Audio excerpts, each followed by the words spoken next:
Just looking at the Bt, we can see that that might explain a lot of the problems. But Roundup and pesticides or herbicides that are sprayed on the crops have an even longer list than Bt toxin. Because the weeds have outsmarted Monsanto and are now resistant to Roundup, there's more than 500 million pounds increase in herbicide use in the first 16 years. Now, the way Roundup kills weeds is very interesting. If you spray Roundup or glyphosate on a crop in sterile soil, you will stunt it, but you won't kill it. If you spray the same crop in field soil, you will kill it. This is like a quiz. You have 30 minutes to try and figure it out. It's a very interesting trick how that works. Here's how it works. First of all, it chelates minerals. By chelating, it means it binds with minerals. We all have heard of chelation in terms of cleaning up the body, binding with the heavy metals, ushering them out of the body. But this binds with the minerals that we want: zinc, selenium, cobalt, calcium, manganese, magnesium, etc., etc. It grabs onto it and it makes it unusable by the plant. And so not only does it not get in, but if a little bit gets in, it's hard to transport. No, I don't have that here. All right, so it's hard to transport. So very, very little of the minerals make it into the plant. Now, when you don't have those minerals in the plant, the normal metabolic functions in the plant cannot perform. And what do those metabolic functions do? Defend the plant against disease. Remember that for later, okay? Defenseless, weak, sick plants. Put it over here. It also kills beneficial bacteria. What does the beneficial bacteria do? Well, normally it takes minerals and makes it assimilable, usable by the plant. Kill the beneficial gut bacteria, even less minerals. Weak and sick, defenseless plant. What else does the beneficial bacteria do? It keeps the population of the diseases in the soil lower. So now the diseases in the soil start to rise. Some of you are getting it. What else does the glyphosate do? The glyphosate feeds the fungal-based pathogens in the soil so it expands even more. So what kills the plants? The soil-borne pathogens kill the defenseless plants. That's how it works. It's a perfect storm of disease and death. It creates basically an immune dysfunction in the plant, not really immune, but call it that, and it increases the diseases in the soil. So there's now more than 40 plant diseases on the rise in the U.S. because of the use of Roundup. And the Roundup sticks around in the soil, sometimes for decades, depending on the constituents in the soil. And if you look at just this model, and you transplant it to humans, and you think of chelation and killing beneficial bacteria and promoting disease, it's a perfect fit. Actually, there's more than what it does. There's a lot more than it does. Let's just take a look very quickly. So we're eating Roundup-ready crops that don't have assimilable minerals in it. So we're eating mineral-deficient crops. We're also eating mineral-deficient animals because the primary food for livestock in the United States is Roundup-ready crops. So there's a universal deficiency of certain minerals in our meat supply. So we eat weak and sick plants, weak and sick animals, and we eat residues of Roundup, which further chelate our minerals, making them unavailable. So that alone can provide a long list of diseases. But it's also an antibiotic. Remember, it kills the beneficial bacteria in the soil. It kills the beneficial bacteria in our gut, the stuff that we buy, that we pay for, the lactobacillus, the bifidus, etc., but not the salmonella, the E. coli, and the botulism, not the negative stuff, which can overgrow. Now, gut bacteria, it's like the new tofu. The microbiome is big. The microbiome is big. It's huge. People are realizing the microbiome is so important to health, for detoxification, for digestion, for immunity. And when you create microbiome imbalance, so many diseases can result. And the gut bacteria can produce a strong acid, and it can potentially create zonulin, which causes gaps between the cells in the intestines, and now you have leaky gut. So Bt toxin may create holes within the cells. Roundup may create holes between the cells.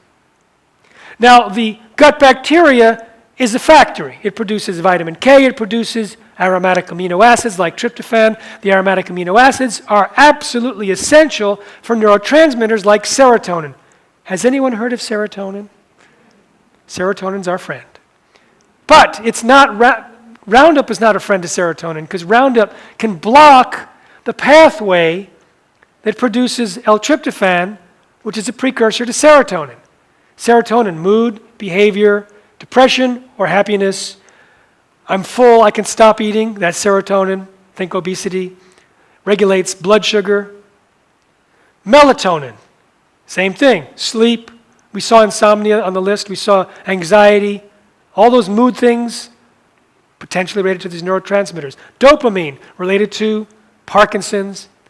Those three neurotransmitters depend on the aromatic amino acids. The aromatic amino acids depend on the shikimate pathway. Monsanto bragged for years, glyphosate blocks the shikimate pathway in plants. Humans don't have a shikimate pathway, so it's completely harmless to us.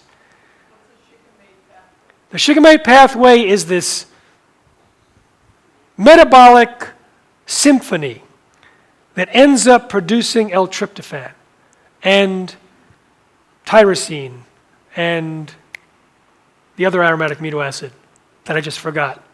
Maybe I've been eating Roundup. So that shikimate pathway is the cause of a lawsuit, actually. A lawsuit was filed in California because of the shikimate pathway. Because people say, I've been damaged because my gut bacteria use the shikimate pathway, and Monsanto said, they bragged that it blocks the shikimate pathway and has no effect on humans. Now, if they knew that it had an effect on humans because we use the shikimate pathway to produce serotonin, then they're lying. We don't want to trust them with our food supply. If they didn't know, then they're stupid, and we don't want to trust them with our food supply.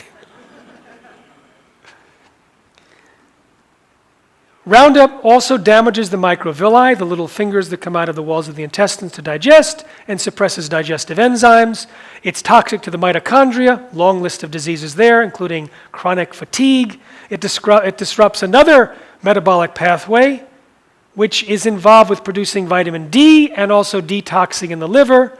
It promotes cancer cells. In fact, it was described as a probable carcinogen last month by the World Health Organization. It's an endocrine disruptor at parts per trillion. Parts per trillion. It can promote human breast cancer cells.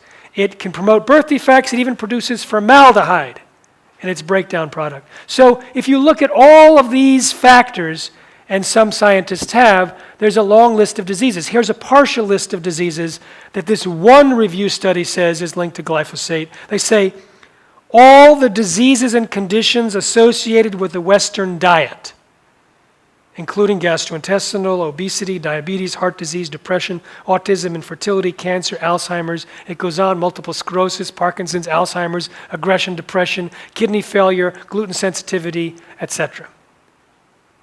Roundup is sprayed on Roundup-ready crops. It's also sprayed on wheat as a ripening agent, days before harvest, and barley, and rye, and oats, and lentils, and potatoes, and sweet potatoes, all these non-GMO foods. So now more than ever, it's important to eat organic. Or know the farmer and find out if they spray. I don't have a list of the products that are never sprayed by glyphosate. I hope to get that for you, but I don't. If anyone wants to work with us to get that. But right now, the safety list is organic.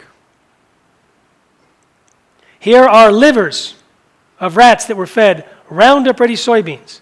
We don't know if it's the Roundup or the soybeans or both that caused that gnarly, that's the scientific word, gnarliness on the right side, which is where they ate the soy versus non-GM soy. These are testicles that changed from pink to blue in rats that were fed Roundup-ready soybeans.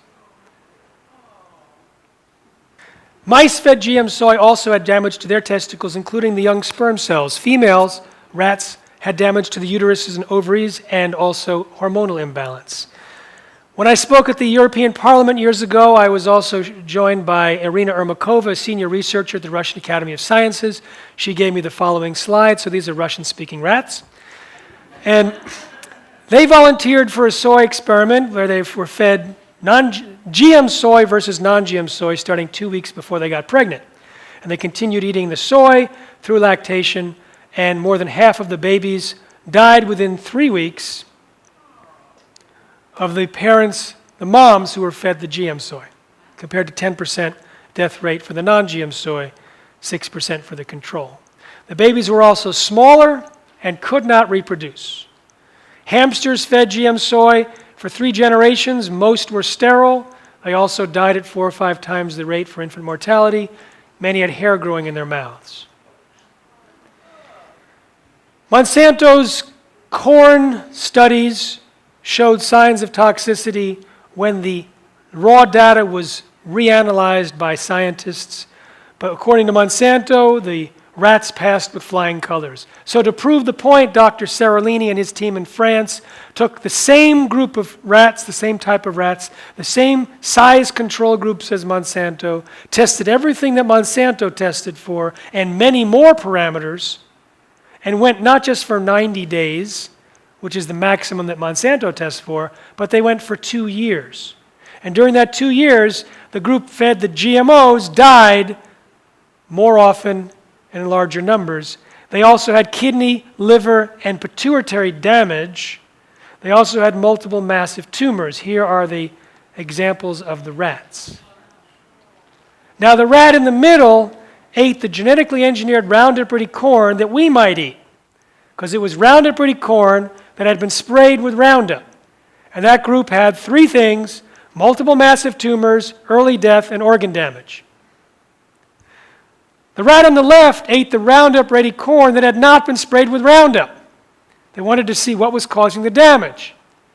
And that group had 3 things: multiple massive tumors, early death, and organ damage. The rat on the right comes from a group that only had Roundup in the drinking water, but had natural corn. That group had 3 things: multiple massive tumors, early death, and organ damage. So both caused the problem individually and together. How can this product still be on the market? Well, we're going to give some good news at the end. Then you can breathe. Don't breathe yet. Stomachs. They're important. I have one. And so do pigs. And they're similar physiologies as humans, and their stomachs become severely inflamed in large percentage after eating genetically modified soy and corn. That's the stomach on the right compared to a natural normal stomach on the left. Cows eating genetically modified crops, discoloration, sign of accelerated aging in their innards. I've been told by butchers also, horrible stench. Maybe that's the gut bacteria. They're introducing a potato and an apple for the absolutely important and urgent need not to brown when sliced. So you cut these apples, 18 days later, it hasn't browned yet. It's a fake out. Potatoes will dry up before they turn brown. The technology used in these may be far more dangerous than the technology used in the soy and the corn. Technology is called double-stranded RNA. Now, double-stranded RNA uses RNA to switch off genes. I'm going to give you a story about RNA. Originally, they thought it was just a byproduct of DNA that created proteins or amino acids which were folded up into proteins, and it was just a one-way thing. Now they realize little pieces of RNA can affect genetic expression, and that's partly how we're organized. It's far more complex than they ever thought. So now they're creating double-stranded RNA, which is then cut into little tiny pieces of RNA between 7 and 21 nucleotides long. And all they have to do is plug in and match a sequence in the genome and shut down that gene. And that's how it works here. What if it matches another sequence? It's only as little as 7 nucleotides long. We've got 3 billion base pairs in all sorts of sequences. What are the chances that something that small will match a portion of our genome? It's about 100% chance. And if it does match, there's the possibility that it could reprogram our genes. For example, they fed honeybees double-stranded RNA that was supposed to be harmless and do nothing. It changed the expression of 1,461 genes. One meal changed the expression for weeks. It works with mammals too. Mice fed double-stranded RNA, change in the gene expression in their liver. Scientists are concerned if we bite the apple, our genes may express themselves differently. The USDA scientists warned about it. The EPA scientists warned about it. The USDA just approved the apple and the potato without even checking the sequence matching the human genome or animal genomes.